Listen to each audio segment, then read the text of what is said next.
Muy buenas tardes. La Universidad Nacional Autónoma de México, la Facultad de Estudios Superiores Cuautitlán, el Departamento de Ciencias Pecuarias y el área de bromatología, mediante el proyecto PIEPIME 222-14-23, presenta la conferencia frente al plagio académico a cargo de la doctora Lilian Camacho Morfín, de la Facultad de Filosofía y Letras, el Colegio de Letras Hispánicas, de esta misma Universidad Nacional Autónoma de México. Partamos del siguiente punto. Se lucha por combatir el problema del plagio. Se habla mucho de cómo evitar el plagio, sobre todo el plagio entre estudiantes. Hay algunos temas del plagio entre colegas, pero no se ha planteado que en realidad el plagio no es un problema, es un síntoma de una situación. Esto es lo que desarrollaremos a lo largo de esta conferencia. En este sentido, ¿qué es lo que presentaremos? Número 1, una definición acerca de lo que es el plagio académico, es decir, el plagio que se realiza en el seno de la academia. Número 2, los tipos de plagio y los espacios en donde se produce este. Número 3, las condiciones que favorecen esta práctica. Número 4, las consecuencias del plagiar. Número 5, respondemos a la pregunta: ¿una cultura punitiva combatirá esta práctica? ¿Se logrará mediante sanciones evitar el plagio? Y por último, una pregunta fundamental: ¿es posible evitar el plagio académico si no es con esta cultura punitiva? ¿Cómo?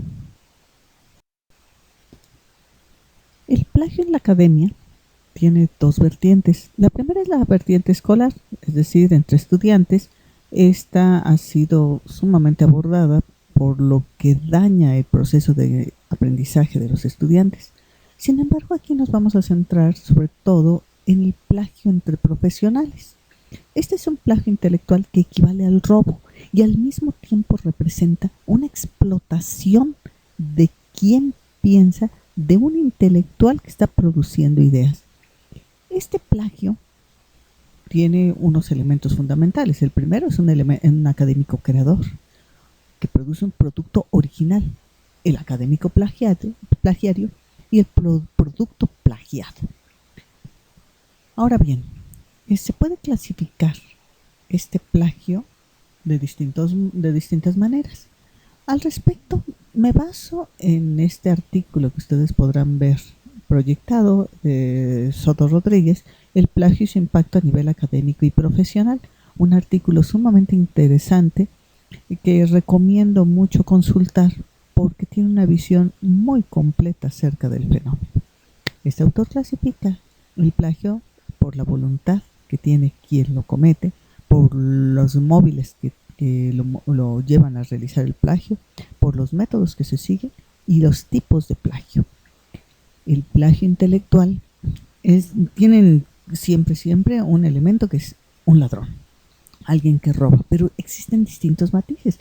El plagio intelectual semeja al hurto cuando se realiza de modo subrepticio, al saqueo, al pillaje, a la piratería, porque llega un momento en el que ya es algo mucho mayor.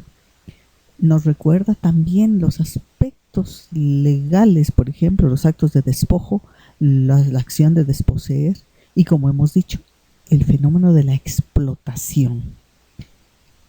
El plagio intelectual se realiza en un campo académico y tiene un lugar especial dentro de la fantasía meritocrática, según la cual a más esfuerzo, más ganancia. Y entonces, si alguien ha realizado todo un esfuerzo de tener una serie de elementos, de puntos que le dan valor simbólico, entonces podrá ganar muchísimo más y eso le dará un lugar dentro de la sociedad. El plagio académico supone entonces la apropiación en el campo académico de concepciones, ideas. Aquí hay quien podría aducir que las ideas están para todos, sí, pero la sistematización de ideas es lo que muchas veces se plagia y no hay un reconocimiento a tal tipo de plagio. No quiere decir esto que diga yo que las ideas se deban registrar. Lo que sí se debe reconocer es qué es lo que dispara nuestras ideas, quién las dispara y sobre todo en el campo académico cuando esto se convierte en una publicación.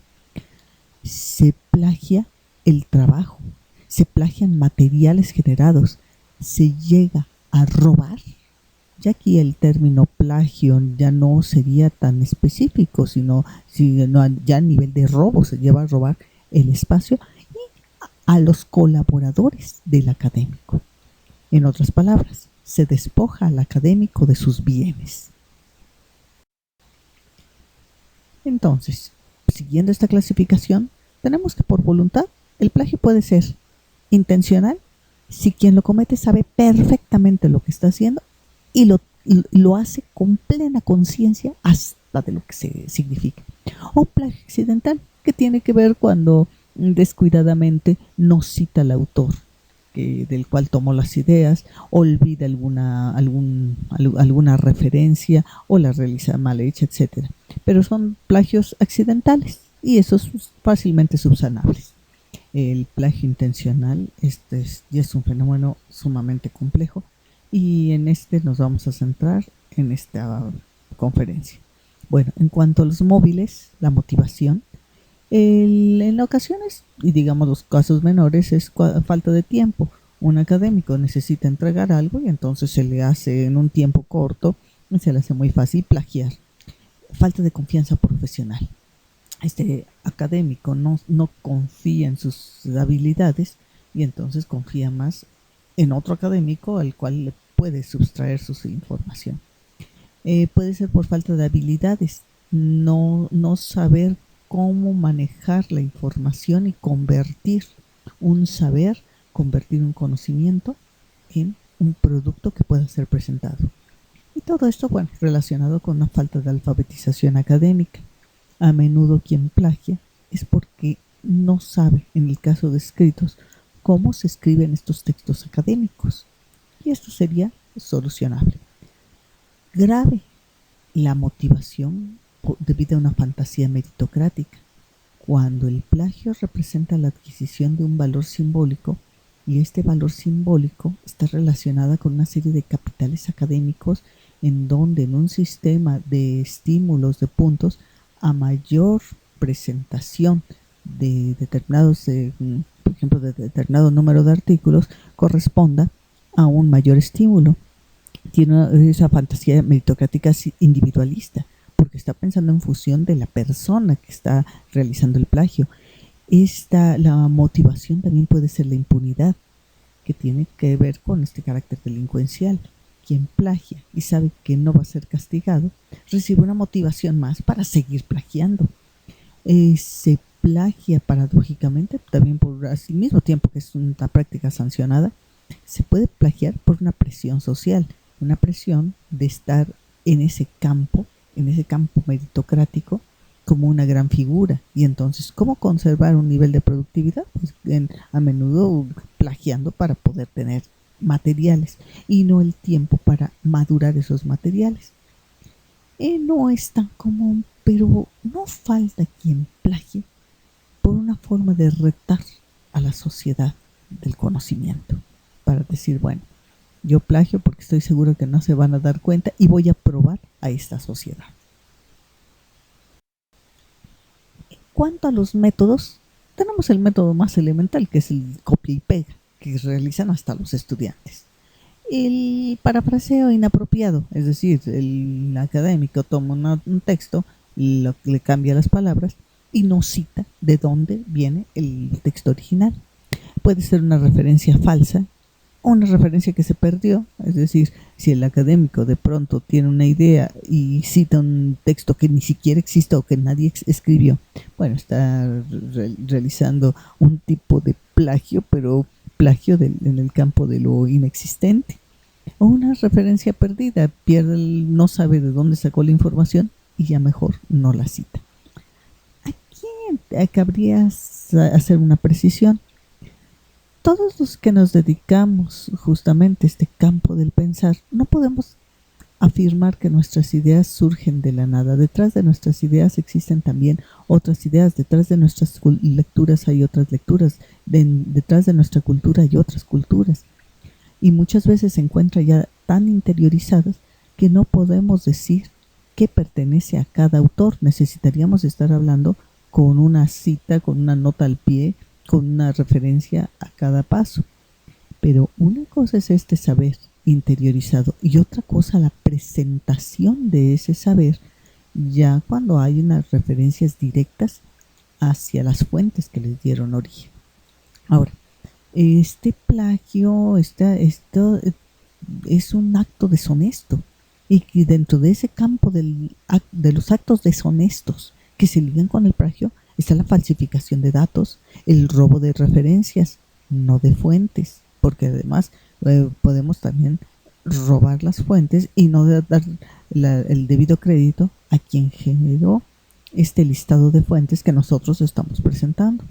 Puede haber robo de métodos, puede haber robo de métodos y de espacios en los cuales se realizan las investigaciones. Y algo muy grave, el robo de colaboradores formados.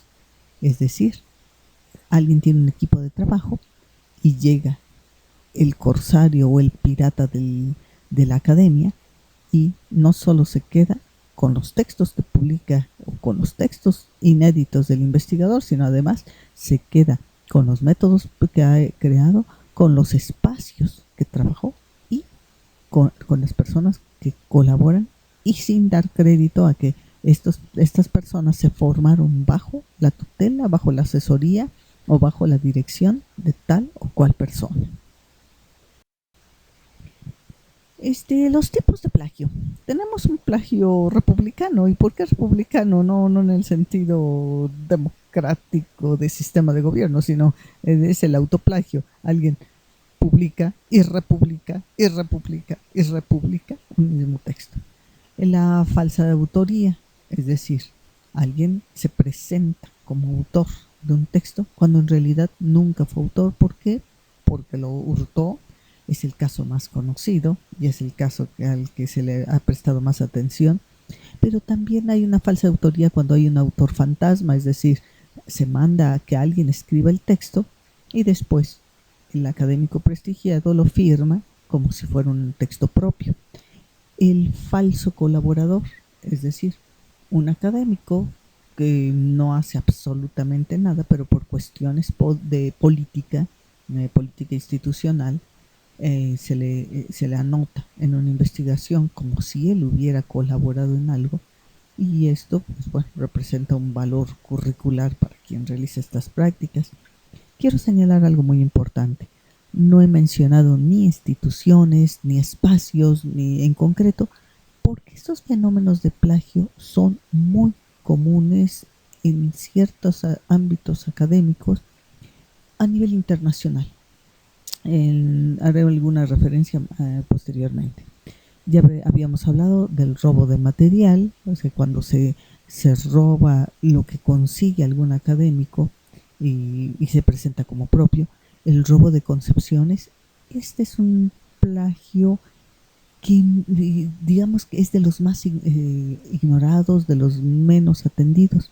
Por ejemplo, cuando un profesor planea una clase y después otro colega toma esos elementos de planeación y los hace propios y los presenta como un acto propio sin reconocer jamás a que hubo antes alguien que lo antecedió y que fue su maestro, entonces tenemos un robo de concepciones, por ejemplo, concepciones didácticas, concepciones de la práctica docente.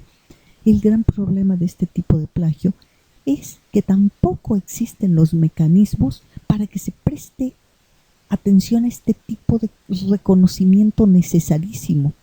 Al profesor entonces se le toma algo así como un campesino del conocimiento, como un obrero del conocimiento que trabaja y que forma estudiantes, pero que no se le valora como el productor justamente de esta materia prima. Se roban también las concepciones acerca del trabajo, de cómo se debe trabajar, cómo se debe conseguir algo. En el caso de esta plática que estamos realizando, de esta conferencia, estamos ubicados en una escuela en una facultad donde hay carreras de, por ejemplo, esta ingeniería, esta veterinaria, e imaginemos que de pronto alguien, no sé, planea un método de siembra y entonces que alguien plagie este método, está plagiando toda una estrategia de trabajo. Y como hemos dicho, el rapto de colaboradores, a través de la seducción, cuando se le dice a alguno de los colaboradores, oye, ven a trabajar conmigo y yo te ofrezco más de lo que te está ofreciendo el otro. O cuando se realiza a través de la coerción, se le dice, y eso se emplea mucho cuando, por ejemplo, en trabajos de titulación, se le dice a quien está trabajando, a quien colabora con el académico, si tú sigues trabajando con este académico, nunca te vas a titular, nunca vas a sacar la maestría o nunca vas a obtener el grado de doctor. El problema de todos estos tipos de plagio es que no se reconoce al creador primigenio por carecer de un capital simbólico o capital social que lo haría inmediatamente señalar el carácter delincuencial de quien lo está plagiando. Nuevamente, algunos de estos tipos de plagio están tomados de este artículo al cual hacía referencia anteriormente, que es el de Soto Rodríguez. Vamos a hablar de ciertos tipos de plagio a través de un conjunto de anécdotas. Anécdotas, digamos que no me refiero en ningún momento a espacios, son historias que me han contado distintos colegas, pero que han sido completamente transformadas para esta conferencia. Cualquier semejanza con la vida real, desde luego, es una coincidencia. Tenemos un personal académico, como hemos dicho, que es un campesino de la docencia. Este personal genera materiales de apoyo para el aula. ¿Y qué tipo de materiales? Pues genera apuntes, unidades de enseñanza, guías, materiales sumamente importantes. Esta labor que realiza cotidianamente es una labor esperada y cotidiana. Es un académico. Se espera que un académico realice estas acciones. Por otro lado, de pronto tenemos un personal académico que trabaja justamente con ese campesino de la docencia. Y este personaje adapta los materiales que genera a nuevas tecnologías. Por ejemplo, los apuntes que genera diaporamas actualmente conocidos como presentaciones de PowerPoint, por poner un ejemplo. Hay otros sistemas mucho más modernos o mucho más enriquecedores en cuanto al aspecto visual, etcétera.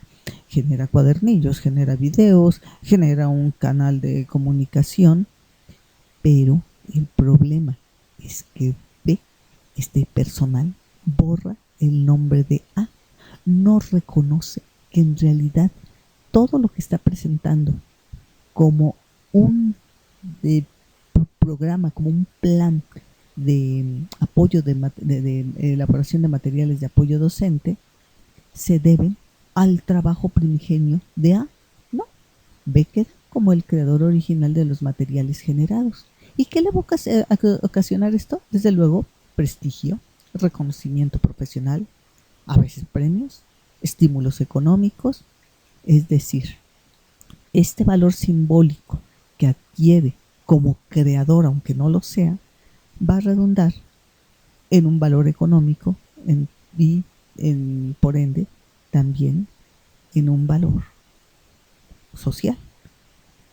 En este sentido, B puede ser ese académico, pero también B puede ser un estudiante que asiste a un curso, escucha al profesor, que como se ha dedicado a estudiar, porque el estudio es otro tipo de investigación. Hay investigaciones que producen artículos, pero hay también investigaciones que no se van a ocupar en producir artículos, que se van a dedicar más bien digamos, al ofrecer cuestiones sumamente prácticas, como puede ser una clase. Y entonces, si tenemos que B es un estudiante que acude a las aulas, escucha puntos de vista novedosos acerca de un fenómeno y los toma para algún trabajo que está realizando y después publica esas ideas y nunca reconoce que esas ideas, que esas sistematizaciones, que esos puntos de vista se los debe al curso de tal persona, entonces estás realizando plagio. Al respecto, nada más como una observación, yo cuando he tomado alguna idea de quién fue mi asesor de trabajo doctoral, el doctor Ludovic Osterk, quien llegó a tener algunas ideas que nunca publicó, escribo Osterk como Ludovic, apuntes del curso dado de tal a tal fecha. Y si tengo la fecha de mi apunte, bueno, sesión de tal día, y si no, bueno, corresponde a los apuntes de tal fecha y de tal año.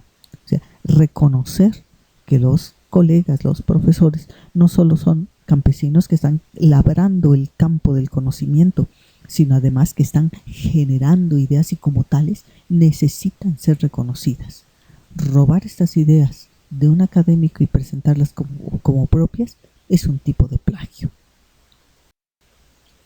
En ese sentido, este plagio es un plagio intencional. Lo compone el material valioso, que puede ser, como hemos dicho, un curso, una plática, unos apuntes, un material didáctico inédito. Este plagio es invisible, se ha invisibilizado y sobre todo queda impune. Porque nadie dice, oye, tú tomaste las ideas de tal persona y ni siquiera las reconociste. No, ni siquiera se da por sentado total. Son ideas, ¿no? Y el profesor las habla y las deja volando en el aire. Este plagio es semejante al plagio de experiencia e investigación no formal y equivale al despojo, al hurto, a desposeer al académico de sus posesiones, de estas posesiones intelectuales. Equivale al saqueo, al realizar pillaje.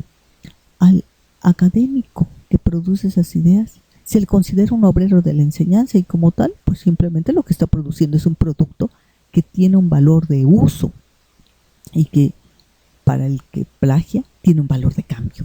Es decir, puede intercambiarlo por valores simbólicos como el prestigio, puede intercambiarlo por valores económicos tales como los puntos curriculares que entran en algún sistema de estímulos. El que saquea este saber, estos modelos, estos apuntes de curso, equivale a un pirata saqueador. Y digo pirata si obedece a un lucro personal. Pero también hay corsarios dentro de los plagiarios, dentro de los que plagian intelectualmente.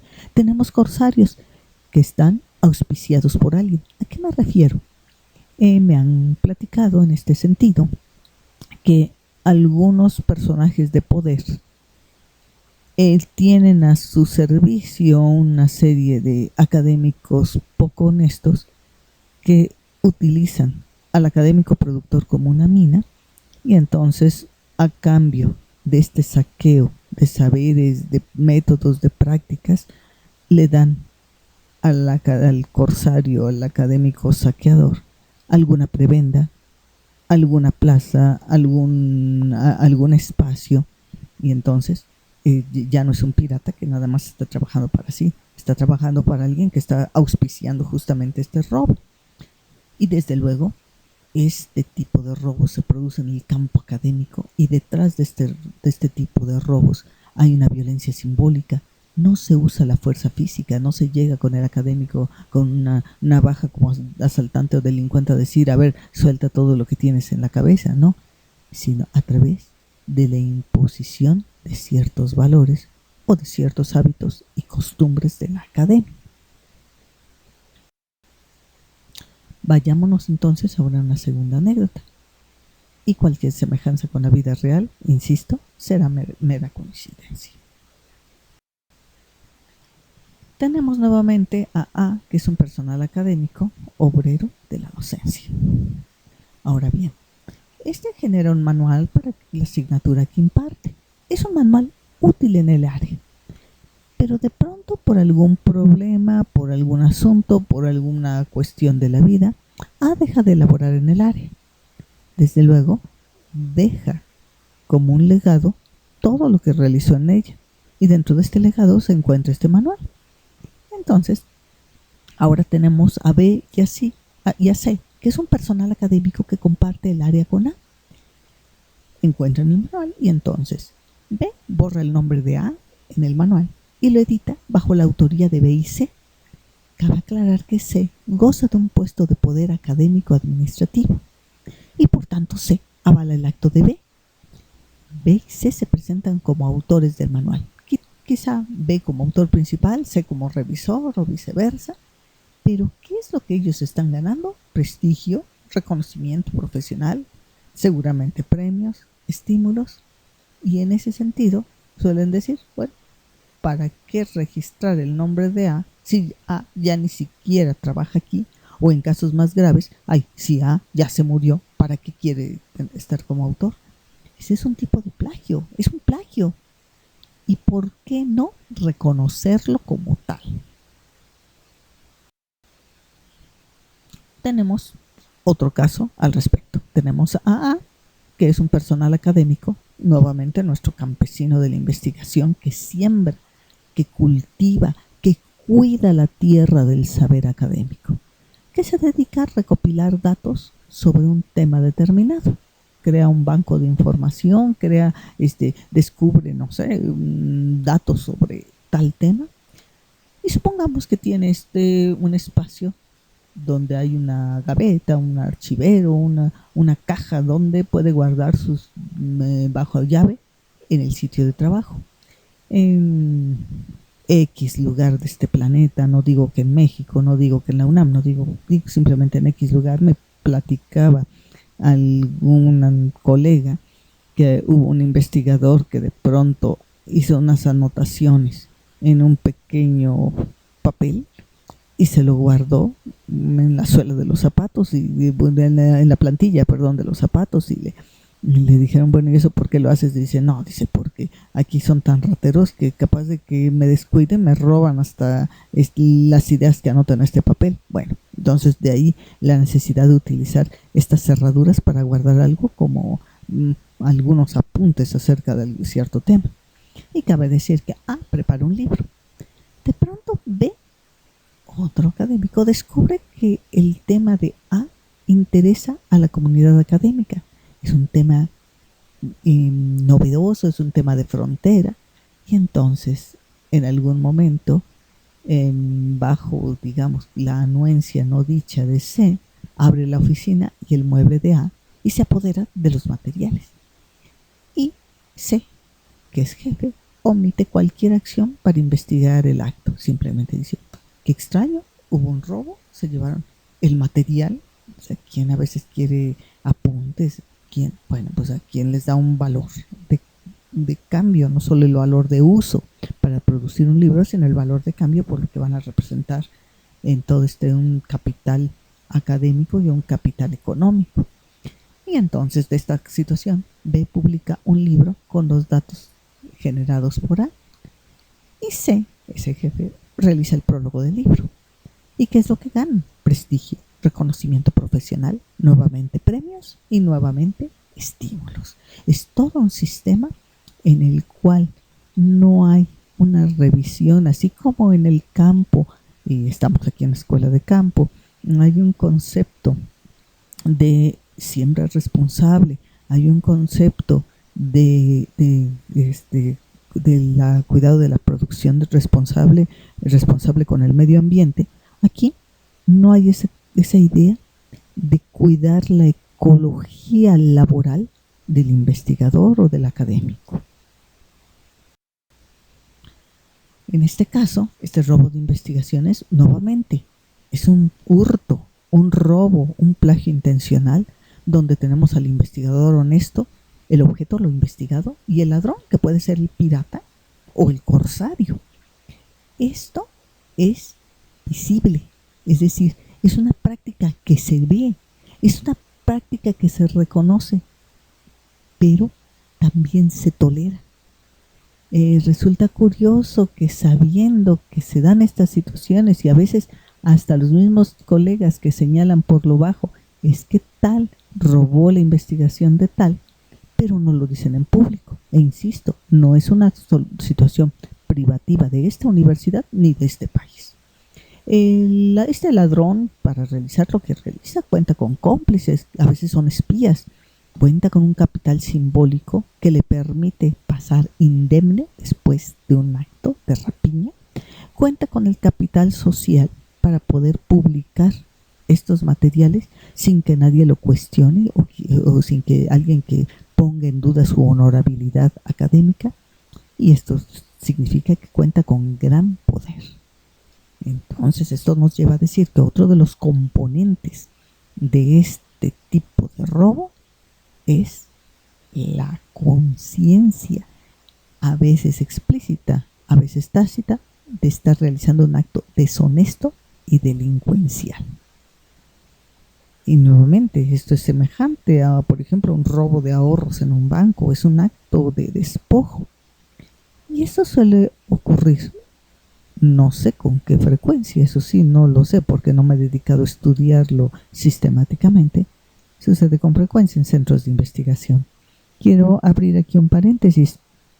Aunque parezca que estoy plagiando anécdotas, quienes me han llegado a referir estas historias, desde luego que no quisieran que apareciera ni el país ni la institución, y mucho menos el nombre de los que han sufrido esto o los que lo han presenciado. Por eso, bueno, ahora sí que en este acto de recopilación de historias prefiero no tomarlos, no mencionarlos. Vámonos ahora a una tercera anécdota. Y nuevamente, cualquier semejanza con la vida real será mera coincidencia. Ahora tenemos un personal académico, nuevamente nuestro campesino de la investigación, que trabaja, por ejemplo, un método para extraer tal cosa. Y ese método es innovador, es valioso, puede constituir todo un parteaguas en la realización de aquello que se relaciona con el método. Y cuenta con D, que es un ayudante joven en el sitio de trabajo. Tenemos ahora a B, que descubre como colega bien formado, el potencial económico del método. Y B, en lugar de decir, oye, quiero colaborar contigo, me pongo bajo tus órdenes, ¿qué necesitas? ¿Cómo puedo formar parte de tu investigación porque sería muy interesante dar a conocer este método, estas estrategias que sigues? No. B le pida que le comparte el método, porque a B le interesa tener el método, pero tener el método, no la experiencia, ni la fuerza, ni nada de lo que represente A. A veces es una forma de decir, bueno, tú dame las ideas, yo me quedo con ellas porque son muy buenas ideas y yo salgo adelante. Así le dijeron también a cierto académico, usted nada más deme las ideas y yo me dedico a publicarlas a mi nombre. Bueno, entonces A se niega a compartir por estar ese método en proceso de validación. Y entonces, ¿qué dice B? En el caso, del caso de decir, oye, no me lo quieres dar, pues yo lo voy a conseguir por mi lado. Y entonces B seduce a D para obtener ese método. Y B da a conocer el método en una reunión científica que aduce que tuvo derecho a quedárselo porque el conocimiento es algo que pertenece a todos. Algo así como el vecino que se aprovecha de la calle y dice, la calle es de todos, y se apropia de ella para poner, por ejemplo, un puesto ambulante en el cual impide el paso de todos los transeúntes y de todos los vecinos y de toda una comunidad. Y desde luego en este caso B nunca menciona que eso procede de las investigaciones, del trabajo y de las horas y de todo lo que invirtió A en ello. Y B registra el método con su nombre. Nuevamente aquí tenemos que lo que está ganando es el prestigio, el reconocimiento profesional, premios, estímulos, y dónde queda el trabajo de ese campesino de la investigación. Y en este sentido, B pudo no solo haberse quedado con un método, también pudo haberse apropiado del laboratorio a través justamente de cuestiones políticas, pudo haberse apropiado del equipo que empleaba este personal académico campesino, puede haberse apropiado del espacio del trabajo, por ejemplo, del cubículo, y sacar las cosas y decir, bueno, yo tengo derecho a tener este espacio, y puede, como hemos visto, hasta quedarse con los colaboradores cultivados que formaron parte de todo un proyecto hasta de enseñanza de A. Este es otro tipo de plagio. Y ahora tenemos un plagio de materia prima. Es un plagio nuevamente intencional. Lo investigado, tenemos el investigador honesto, los colaboradores, los espacios, los medios para divulgar o difundir este conocimiento, y aquí aparece el ladrón, que puede ser nuevamente un pirata, un corsario. Este tipo de plagio es poco explorado, es decir, queda como parte de las anécdotas que vuelan en el aire, como la especie de leyendas del mundo de la investigación. Es un plagio que suele ser invisible, también está invisibilizado, y lo más grave, permanece impune. ¿Por qué? Porque cuenta con cómplices, cuenta con el capital simbólico de quien plagia o de quien protege a quien plagia, cuenta con el capital social de quien plagia o de quien protege a quien plagia. Es un mecanismo de poder, se cuenta con el poder de quien está realizando este plagio, y la capacidad de seducción cuando se está seduciendo al colaborador. Equivale en ese sentido a las infidelidades en relaciones amorosas. Es un tipo de traición y nuevamente nos recuerda al despojo, a la figura jurídica del despojo. Y esto, pues como hemos dicho, se produce en el campo académico, pero dentro de este campo académico es el campo del poder y de sus distintos capitales, como hemos visto, el capital simbólico, el capital social y en mucho hasta el capital económico, por lo que representa aquello que se está plagiando. Vayámonos a otra anécdota. Supongamos que A ahora es un académico que se emplea en un puesto de poder, por eso A de académico, es un académico poderoso. A es una autoridad con reconocimiento en un área de investigación. A, dentro de su mundo de poder, tiene a B bajo su mando y lo favorece políticamente porque le conviene políticamente favorecer a B.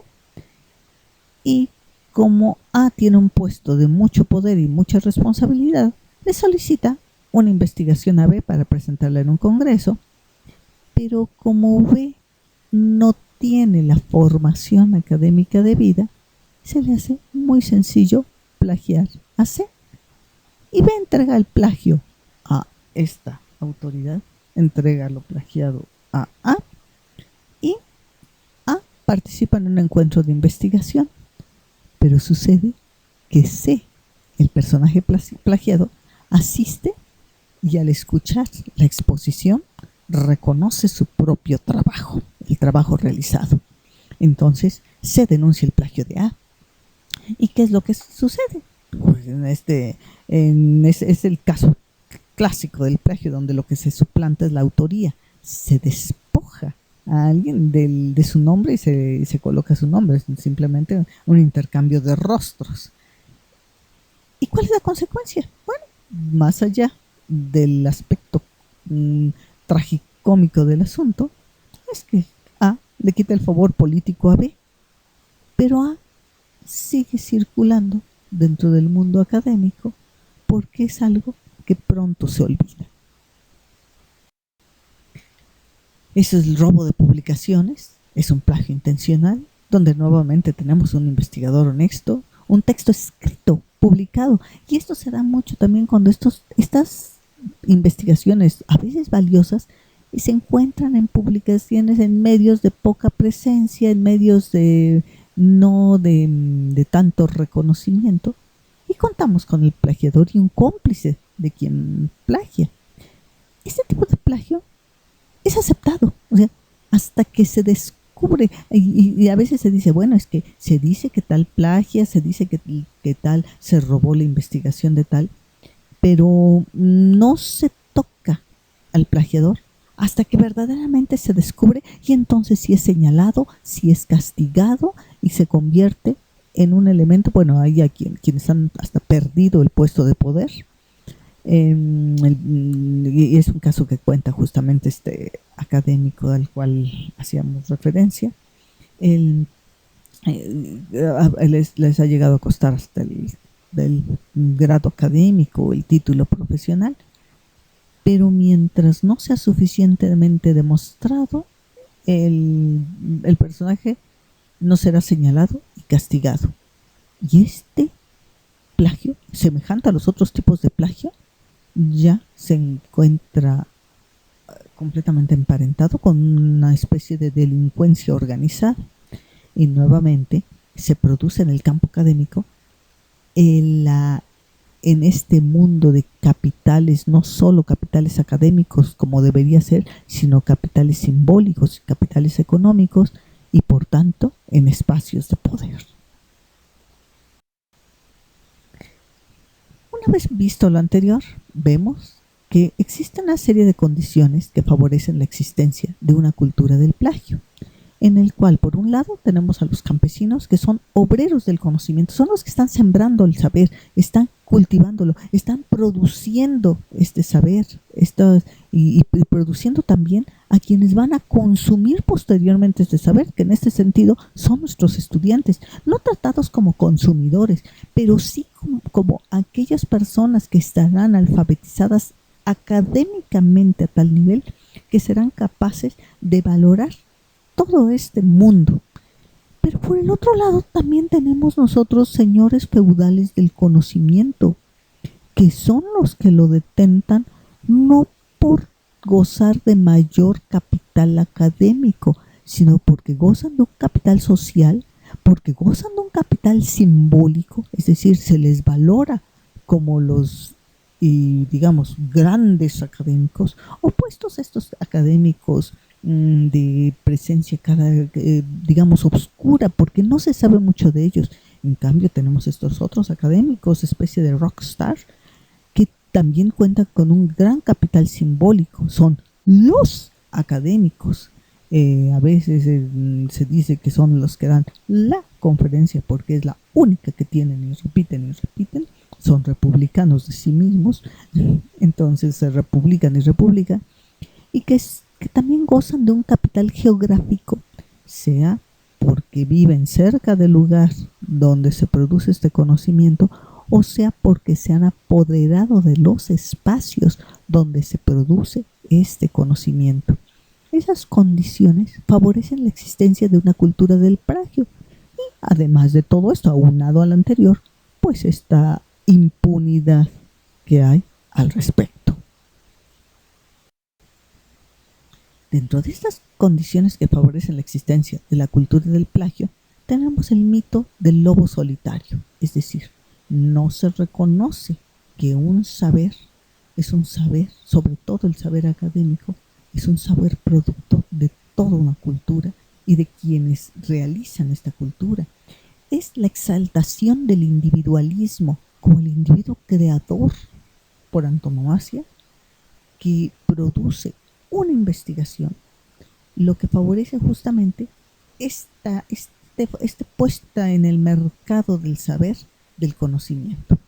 La fantasía meritocrática, como hemos dicho, según la cual a mayor talento, inteligencia, tesón, entonces mayores ganancias, mayores bienes, pero realmente tiene que ver eso con lo que sucede, o no tendrá que ver más bien con todos estos capitales. Este campesino que está sembrando sus hectáreas de conocimiento, sus hectáreas de saberes, sus hectáreas de experiencia, solamente porque llega una horda de corsarios a saquear el campo, debe ser menos valorado. Eso tiene que ver con las concepciones aristocratizantes sobre la investigación. La investigación es de unos cuantos, de aquellos favorecidos por la meritocracia. El concepto de productividad académica, en lugar de permitir, como dijera aquel filósofo Byung-Chul Han, el sabor del tiempo cuando se realizan investigaciones, aquí hay que estar realizando investigaciones tras investigación.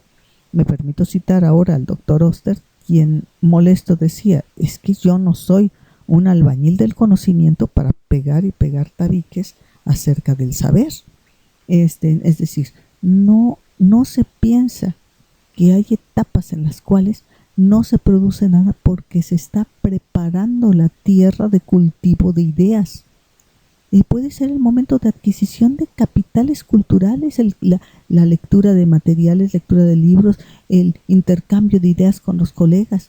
¿Por qué pensar todo que a cada paso deben salir cierto producto? Entonces, esto ha dañado mucho al ecosistema académico y por ende ha favorecido esta cultura del plagio. Y hay un aspecto también importante, que es la falta de respeto al carácter del individuo o falta de normatividad con respecto a esto. ¿A qué me refiero? Algunos académicos, algún personal académico tiene un carácter tal que lo hace ser poco sociable, que lo hace ser poco desenvuelto en los mercados del saber. Y el problema es que en esta cultura meritocrática, ese personaje queda en situación desventajosa porque frente a un académico muy desenvuelto que puede, como se suele decirse, cacarear el huevo, anunciar a los cuatro vientos lo que está creando, promoviendo, el otro académico más bien se dedica como campesino a arar su tierra y a trabajar. El problema es que el académico que tiene justamente este capital social lo podrá difundir con mayor facilidad y sin tantas trabas. En ese sentido, las instituciones deberían, como en las empresas, tener claro el perfil hasta de carácter del profesionista o no solicitar eso, que desde mi punto de vista lo lógico sería lo segundo. Y por eso habría que preguntarse cómo es el académico que quieren las instituciones. ¿Un súper investigador?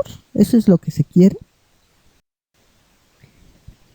Las condiciones que favorecen la coexistencia de la cultura del plagio hemos visto que por un lado es la falta de cultura centrada en la alfabetización académica, el que muchos académicos no sepan ni siquiera cómo se realiza el informe de una investigación y por ende no sepan cómo citar, y por otro lado falta centrar la producción académica en su valor de uso en el seno mismo de la academia y en el seno de la sociedad, y no considerar la producción académica, la producción de todos estos bienes académicos como una producción de mercancías con valor de cambio.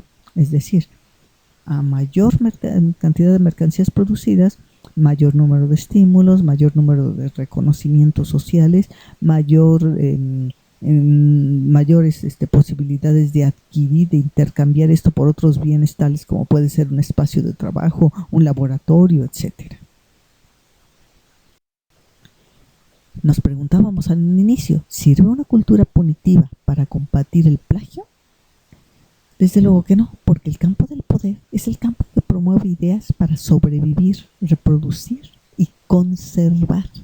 Y en ese sentido, a quien se le va a castigar es a quien realizó algún plagio demasiado ostensible. Y es el caso, por ejemplo, lo que decíamos, el plagio de material escrito y publicado. Pero los otros tipos de plagiarios pasan completamente desapercibidos y muchas veces el plagiado nunca recibe justicia. Y entonces una cultura punitiva solamente castigará a unos, pero no a todos. Y lo que hay que regular es el sistema que permite la existencia del plagio, que lo favorece y que permite su reproducción, no al plagio en sí. Ahora, más allá del desprestigio y descrédito que sufre quien plagia cuando es descubierto, ¿plagiar en el mundo académico tiene una consecuencia? Tiene consecuencias en cuanto al desarrollo de la mentalidad crítica, en cuanto a la salud en el ámbito de la investigación de las instituciones, en cuanto al crecimiento tecnológico, el crecimiento científico, el crecimiento profesional de una institución, de un estado, de un país. Pero para el personaje que sufre el plagio, para el personaje que es despojado, ¿representa el plagio algún daño? Desde luego que sí. Quien plagia a un colega en el campo académico relacionado con el poder se transforma en un asesino, y no creemos exagerar el término. Quien plagia en forma sofisticada y no recibe sanción alguna, ocasiona desaliento en quien se encuentra creando los conocimientos. Quien trae ideas nuevas, sintetiza, transforma, crea y propone, de pronto sufre toda una sensación de desvalorización. El que plagia mata las ilusiones académicas del personal plagiado, sobre todo cuando no hay justicia.